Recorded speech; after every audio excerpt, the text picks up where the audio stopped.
Baik rekan-rekan mahasiswa, kita masuk ke video yang ketiga atau video yang terakhir untuk materi kita pada pekan ini. Yang berikutnya adalah sumber data dan teknik pengumpulan data ya.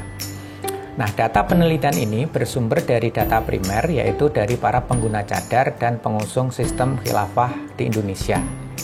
Jadi sudah jelas sumber datanya adalah dari dua kalangan ini. Kemudian bagaimana data ini akan kita kumpulkan dari sumbernya, kita keluarkan dari sumbernya. Ada dua teknik utama atau dua metode utama, yaitu wawancara dan observasi. Sekali lagi, rekan-rekan mahasiswa tidak perlu untuk menjelaskan dan memberikan definisi wawancara itu apa, jenis-jenis wawancara itu apa saja, penggunaannya bagaimana, tidak perlu ya. Justru yang perlu kita sampaikan di sini adalah mengapa kita menggunakan wawancara, model yang kita gunakan seperti apa, dan wawancara tersebut akan kita gunakan untuk menggali data apa. Misalnya di sini ya, wawancara dilakukan dengan panduan interview guide. Nah, jadi sudah jelas, ada pedomannya.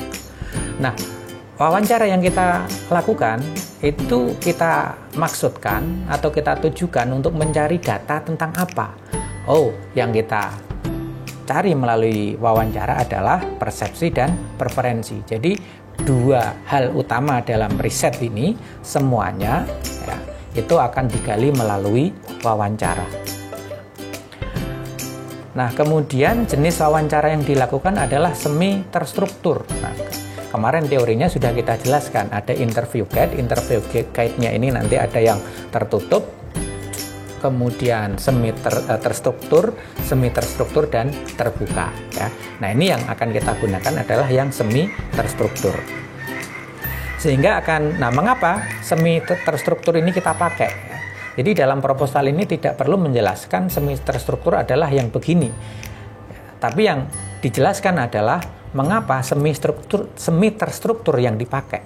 Nah, di sini menggunakan kalimat ya, yang dilakukan adalah semi terstruktur sehingga sangat memungkinkan bagi peneliti untuk mengajukan pertanyaan baru yang muncul di lapangan, baik karena setting atau latarnya atau karena jawaban dari informan. Jadi begitu kita mendatangi informan, ya, ternyata settingnya seperti itu, maka kemudian memunculkan pertanyaan baru yang sebelumnya tidak tertulis di dalam interview guide.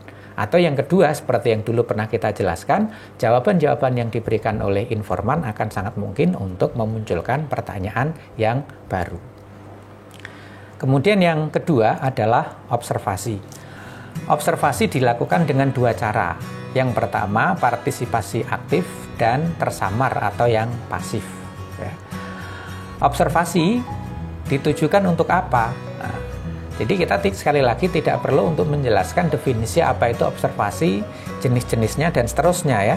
Tapi apa yang akan kita cari, data apa yang akan kita peroleh ketika kita melakukan observasi. Dan di sini dijelaskan bahwa observasi ini untuk memperoleh data yang terkait dengan interaksi narasumber dalam melakukan aktivitas ekonomi.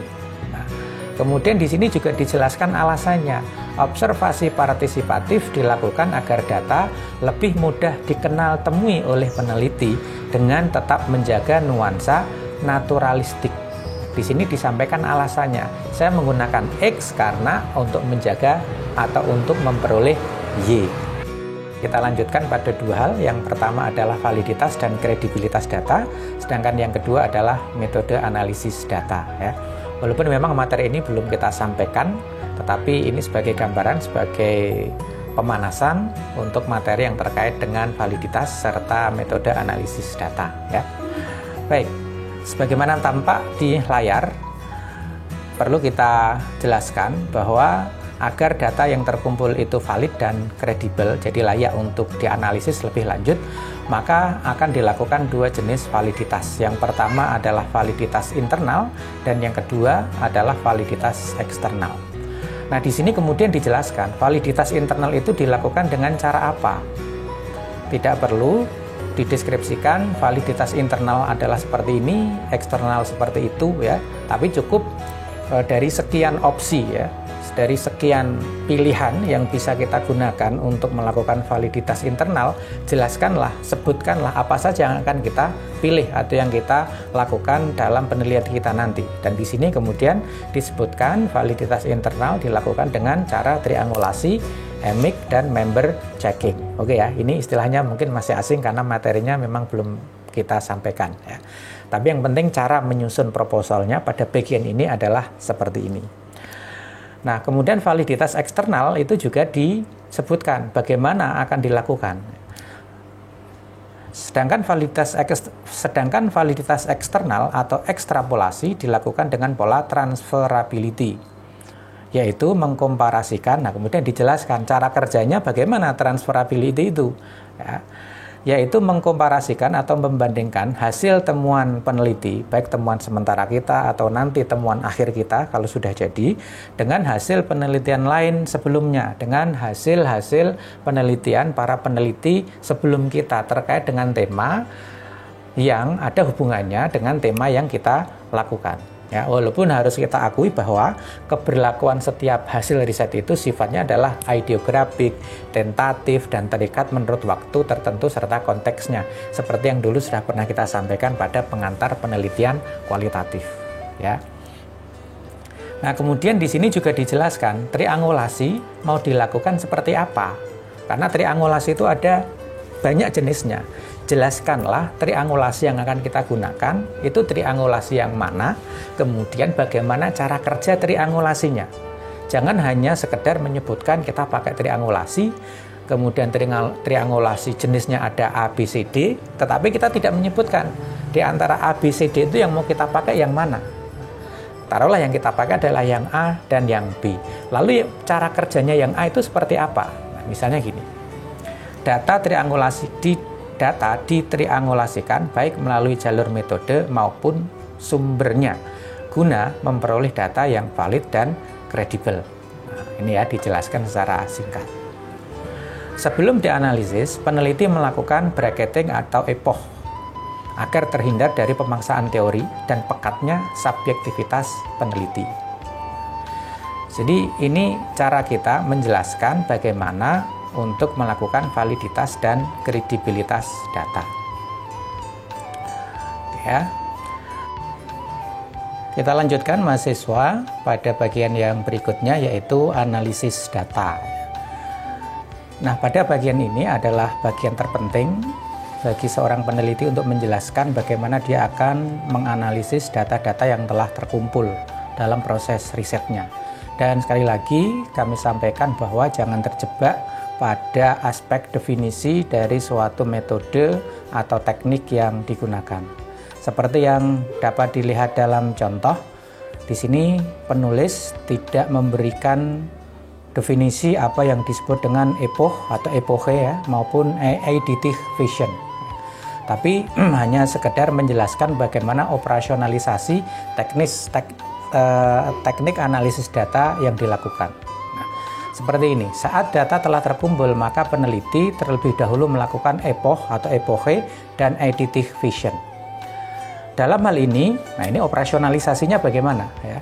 Sehingga kalau dia lebih operasional, merupakan penjelasan yang sangat detail, yang rinci, itu nanti akan membantu pembaca untuk memahami bagaimana peneliti ini melakukan analisis data. Kita lanjutkan. Dalam hal ini, peneliti tidak langsung menganalisis data yang telah terkumpul, namun menihilkan pengertian tertentu di luar fakta yang diamati.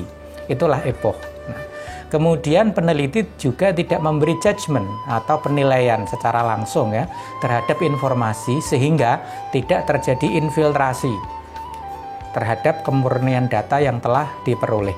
Nah, ini kan operasional ya.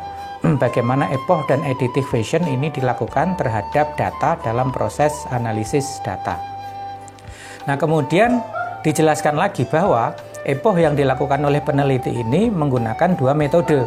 Yang pertama adalah the method of historical bracketing dan yang kedua adalah the method of eidetic reduction. Nah, di sini juga tidak dijelaskan apa definisinya masing-masing ya. Kalaupun mau dijelaskan ya cukup singkat. Nah, bagaimana the method of historical bracketing dilakukan? Nah, ini kemudian dijelaskan. Pada metode yang pertama, peneliti itu menyingkirkan terlebih dahulu berbagai jenis teori ekonomi yang selama ini sudah dianggap mapan. Nah, pada metode yang pertama ini ada data, ada teori yang dulu dipakai sebagai batu loncatan ketika akan menyusun instrumen wawancara, observasi, dan seterusnya, termasuk sebagai batu loncatan pada tahapan berikutnya. Tetapi ketika masuk pada analisis data, maka teori ini di-bracket dulu, disingkirkan dulu, jangan sampai melakukan infiltrasi atau penyusupan terhadap data. Ya, jadi jangan sampai data itu dipaksa-paksakan mengikuti teori atau teori dipaksa-paksakan agar mampu menjelaskan data.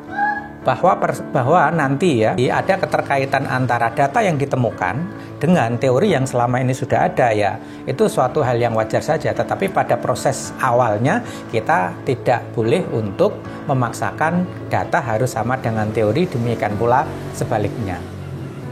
Nah, kemudian yang berikutnya adalah metode eidetic reduction. Peneliti itu mulai mengenali intisari atau intinya, inti dari berbagai data, informasi, ya, fakta-fakta yang diperoleh baik itu dari wawancara, observasi maupun dokumentasi. Nah, itu saudara.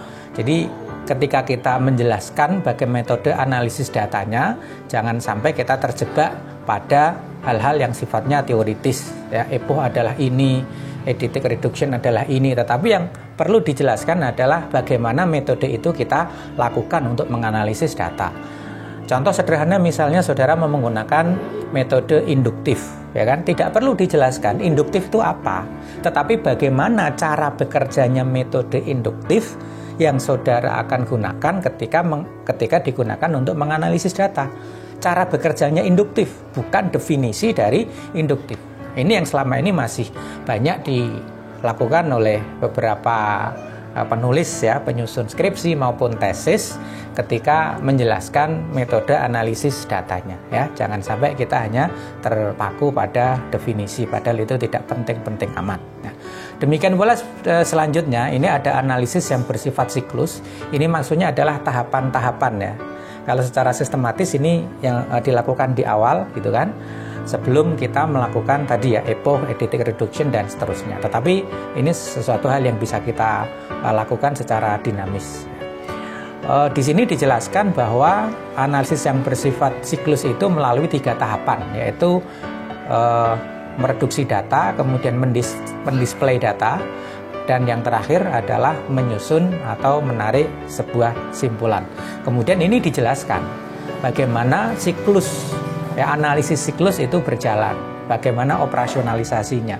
Bukan sekali lagi menjelaskan definisi sebagai contoh, data display dilakukan dengan cara menampilkan data. Nah, jadi bagaimana data display nanti itu akan dilakukan oleh peneliti. Jadi menampilkan data dari narasumber apa adanya secara deskriptif setelah melalui proses reduksi. Dalam hal ini EMIC lebih diutamakan. Nah, ya. Jadi bagaimana data display itu akan dilakukan oleh peneliti dijelaskan di sini. Nah, kemudian conclusion drawing. Conclusion drawing adalah penarikan simpulan. Nah, itu namanya definisi atau kata lain dari conclusion drawing.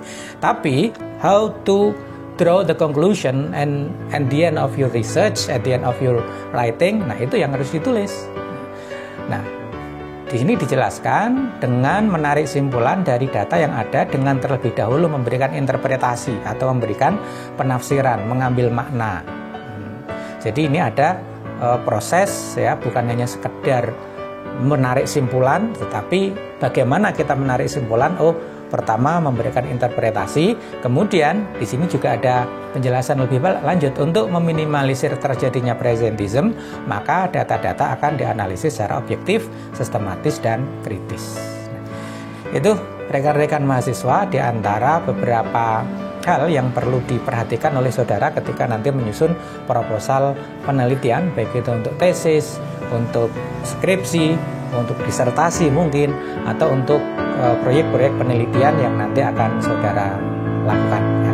Demikian, semoga bermanfaat dan kita akan bertemu lagi di pertemuan dan materi berikutnya. Terima kasih. Wassalamualaikum warahmatullahi wabarakatuh.